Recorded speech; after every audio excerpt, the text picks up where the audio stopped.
Hey, Professor Evans, it's Nada. I'm here to present to you my applied theater proposal. I just wanted to apologize for the way I'm presenting it to you. I'm not very tech savvy, so I don't really know how to do the screen recording and then put a voiceover, but nonetheless, I thought this would be the best way. So my applied theater was theater and education, and so for my foundation, I decided to make a theatrical education foundation called Different. And the reason I called it Different is because some students just don't simply learn in the most traditional way, which is where a teacher stands at the front of the classroom and presents to the student information. They try to absorb it, get worksheets, study at home, that kind of thing. So some students just have to be a little more hands-on. And so this is a program I am proposing to set up, for those students who learn a little bit differently. So my mission statement is, our mission is to create opportunities to experience, celebrate, and explore the diversity of children's learning through performance and arts.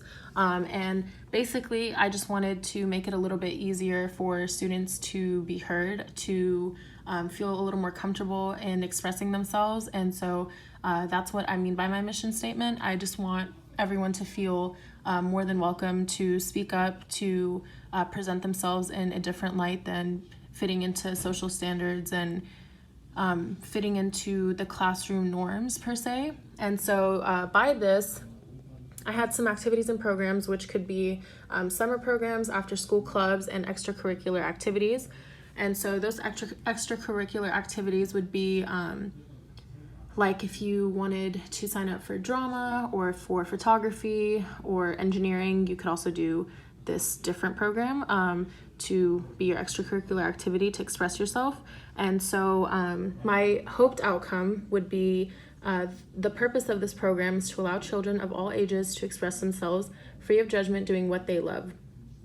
And so I did 2 case studies originally, but one of them I switched up because I felt it kind of had more to do with to support this proposal. And so for the first case study, it says here, this article does a great job explaining the Belgrade operation, the oldest of its kind, where the teachers and students work together to get a better understanding of what it is students and teachers need to better accommodate the children's future.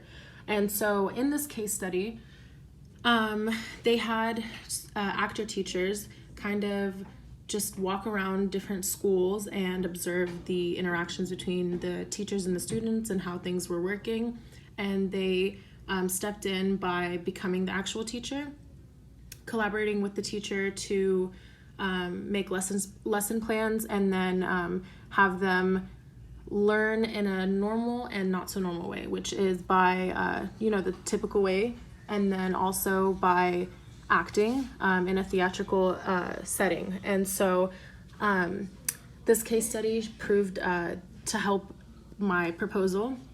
Why? Because at the end of it all, it explained that students do better when they are comfortable and more open and honest. And as you can see in these photos right here, this is how I would want it set up.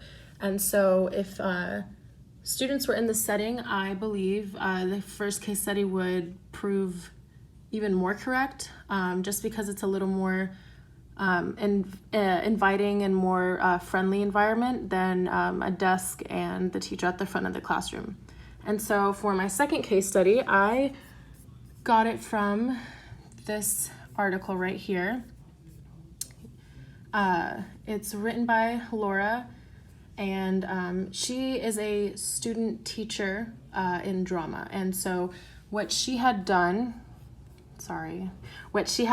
was she also, it says here, the case study for number 2, this article is written by a drama student teacher who observed her classroom for a theater class. She explained that many of the times in education, theory and practice are often misunderstood. And so what she did was also kind of just observe her classrooms as a student teacher.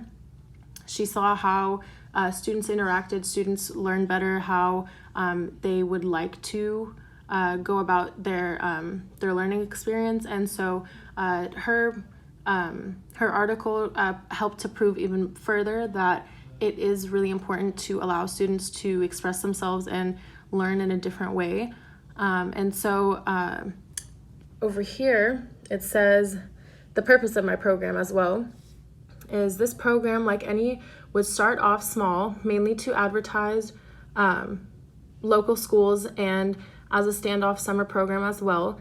Then hopefully with the proper funding from generous donors who care to help the kids of America and its future do better, meaning we would definitely, the original plan would be to cater to less fortunate areas, places that wouldn't be able to afford the program, because how I would want to go about it would be to make it kind of, if it was a summer program, to make it a paid summer program, like you would pay to be entered in this program.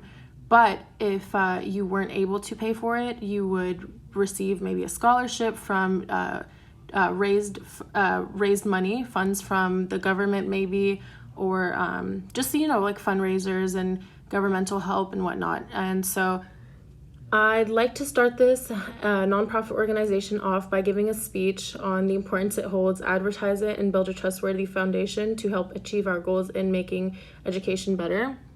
And it would be a nonprofit organization. Everyone who would be included in wanting to teach the students of this program would be volunteer work, and so they'd have to go through some testing to make sure they qualify for the material they're trying to teach this to the students in the way that we're trying to teach it, which is through, again, a theatrical type of experience. And so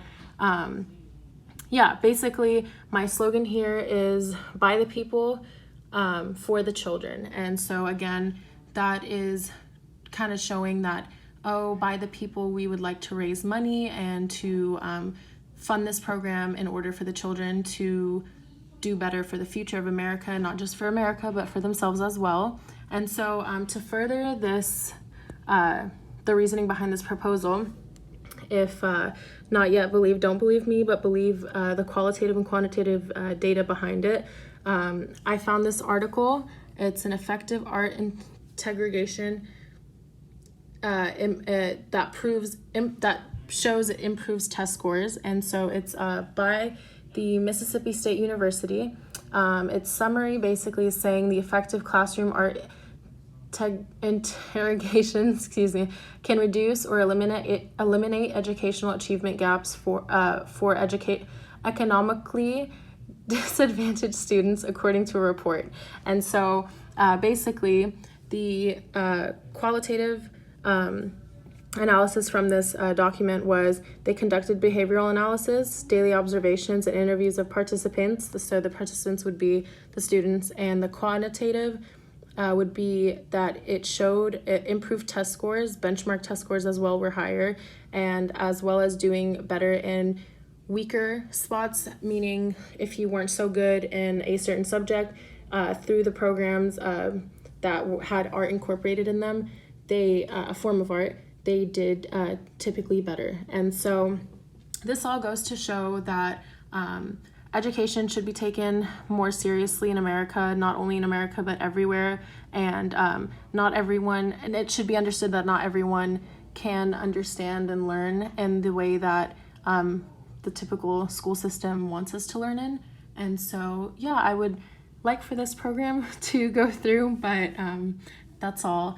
And I just wanted to say also that I really enjoyed your class. You were really, really nice. I'm going to leave you a very good rating. Not saying this for any other reason, but to say thank you, and I hope you have a wonderful next semester. Bye.